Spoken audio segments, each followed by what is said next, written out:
నిన్న ఎవరో డిఎంలో అడిగారండి, వంగ మొక్కకి ఎంత సైజ్ కుండీ ఉండాలి మినిమమ్, మాకు బాల్కనీ అండి, సో ఎక్కువ ప్లేస్ ఉండదు అని చెప్పారు. సో చాలా ట్రూ. అపార్ట్మెంట్లో ఉండే వాళ్ళకి బాల్కనీస్ ఉంటాయి. సో ఒక ఎగ్జాంపుల్ చూపిస్తున్నాను చూడండి.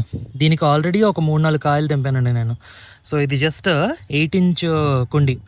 మనం వేసుకునే ఆర్గానిక్ మ్యాటర్ అంటే చూడండి, ఆవు పేడ, గెత్తం, సో వర్మీ కంపోస్ట్లు అలాంటివి బాగా హెవీగా యాడ్ చేసుకొని ఎప్పటికప్పుడు అవసరం లేని ఆకులు, ఇప్పుడు ఫర్ ఎగ్జాంపుల్ తీస్తే నేను చూడండి, ఎక్కువ ఆకులు ఉండవు మనకి. సో ఎక్కువ ఆకులు కూడా ఎనర్జీని స్ట్రెయిన్ చేసేస్తూ ఉంటాయి అన్నమాట. అండ్ పసుపు రంగులోకి మారిపోయిన ఆకులు, ఏజ్ అయిపోయిన ఆకులు ఉంటాయి, అలాంటివన్నీ తీసేస్తూ ఉండాలి. తీసేస్తూ ఉంటే మొక్కకి బలం సరిపోతుంది. అండ్ ఏవైతే కాయలు ఉన్నాయో వాటికి ఎనర్జీ సఫిషియెంట్గా ఇవ్వడానికి సరిపోతుంది అన్నమాట. సో కుండీ సైజ్ అనేది అసలు మ్యాటర్ కాదు. ఇలాంటి చిన్న కుండీలు అయితే మీరు ఒక్కొక్క మొక్క వేసుకోవచ్చు. అండ్ కొంచెం పెద్ద కుండీలు లేదా ఇలా బ్లాక్ టబ్లు అవి వేసుకునేటప్పుడు 2 నుంచి 3 మొక్కలు వేసుకోవచ్చు. ఇందులో చూడండి 3 మొక్కలు ఉన్నాయి. సో ఐ థింక్ క్లియర్ అయ్యింది అనుకుంటా ఈ ఆన్సర్.